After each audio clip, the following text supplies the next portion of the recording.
Praise the lord. ದೇವರ ನಾಮಕ್ಕೆ ಸ್ತೋತ್ರ ಉಂಟಾಗಲ್ಪಡಲಿ. ಪ್ರೀತಿಯುಳ್ಳ ದೇವ ಜನರೇ, ಯೇಸು ಕ್ರಿಸ್ತನ ಹೆಸರಿನಲ್ಲಿ ನಾನು ನಿಮ್ಮನ್ನು ವಂದಿಸುತ್ತೇನೆ. 2 ಪೂರ್ವಕಾಲ ವೃತ್ತಾಂತ 14ನೇ ಅಧ್ಯಾಯ 11ನೇ ವಚನದಲ್ಲಿ ವಾಕ್ಯ ಈ ರೀತಿಯಾಗಿ ಬರೆಯಲ್ಪಟ್ಟಿದೆ. ಯೆಹೋವನೇ, ಬಲಿಷ್ಠನು ಬಲಹೀನನ ಮೇಲೆ ಬೀಳುವಲ್ಲಿ ನಿನ್ನ ಹೊರತು ರಕ್ಷಕನಿಲ್ಲ ಎಂದು ವಚನ ಬರೆಯಲ್ಪಟ್ಟಿದೆ. ಅಂದರೆ ಪ್ರೀತಿಯುಳ್ಳ ದೇವ ಜನರೇ, ನಮಗಿಂತ ಬಲಿಷ್ಠವಾದ ಕಾರ್ಯಗಳು ಅನೇಕವಾಗಿ ನಮ್ಮನ್ನ ಸಂಧಿಸುತ್ತೆ. ಪ್ರತಿದಿನವೂ ನಮಗೆ ಬಲಿಷ್ಠವಾದಂತಹ ಕಾರ್ಯಗಳು ನಮ್ಮನ್ನು ನೋಡಿ ಬರ್ತಾ ಇರುತ್ತೆ. ಆದರೆ ದೇವರು ಇಲ್ಲಿ ನಮ್ಮನ್ನು ನೋಡಿ ಹೇಳುವವರಾಗಿದ್ದಾರೆ, ನಾನು ನಿನ್ನನ್ನು ರಕ್ಷಿಸ್ತೇನೆ, ನಾನು ನಿನ್ನನ್ನು ನಡೆಸ್ತೇನೆ ಎಂದು ದೇವರು ಇಲ್ಲಿ ನಮ್ಮನ್ನು ನೋಡಿ ಹೇಳುವವರಾಗಿದ್ದಾರೆ. ಸೈತಾನನು ನಮಗೆ ಬಲಕ್ಕಿಂತ ಹೆಚ್ಚಾದ ಒಂದು ಕಾರ್ಯಗಳನ್ನು ಅವನೇನ್ ಮಾಡುವವನಾಗಿದ್ದಾನೆ, ತೆಗೆದುಕೊಂಡು ಬರುವವನಾಗಿದ್ದಾನೆ.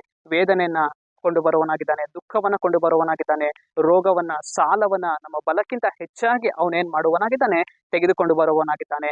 ಆದರೆ ದೇವರು ನಮ್ಮನ್ನ ಏನ್ ಮಾಡುವವರಾಗಿದ್ದಾರೆ, ರಕ್ಷಿಸುವವರಾಗಿದ್ದಾರೆ. ನಮ್ಮ ಶಕ್ತಿಗೆ ಮೀರಿದಂತ ಶೋಧನೆಗಳು ನಮ್ಮ ಜೀವಿತಗಳಲ್ಲಿ ಬರುವಾಗ, ನಮ್ಮ ಶಕ್ತಿಗೆ ಮೀರಿದಂತ ಉಪದ್ರವಗಳು ಇವತ್ತು ನಮ್ಮ ಜೀವಿತಗಳಲ್ಲಿ ಬರುವಾಗ, ದೇವರು ನಮ್ಮನ್ನ ಆ ಎಲ್ಲಾ ಉಪದ್ರವಗಳಿಂದ ಬಿಡುಗಡೆ ಮಾಡಿ, ಆ ಎಲ್ಲಾ ಕೆಟ್ಟ ಕಾರ್ಯಗಳಿಂದ ನಮ್ಮನ್ನ ಬಿಡುಗಡೆ ಮಾಡಿ, ದೇವರು ನಮ್ಮನ್ನ ಸರಿಯಾದ ಒಂದು ಮಾರ್ಗದಲ್ಲಿ ನಮ್ಮನ್ನ ನಡೆಸುವವರಾಗಿದ್ದಾರೆ.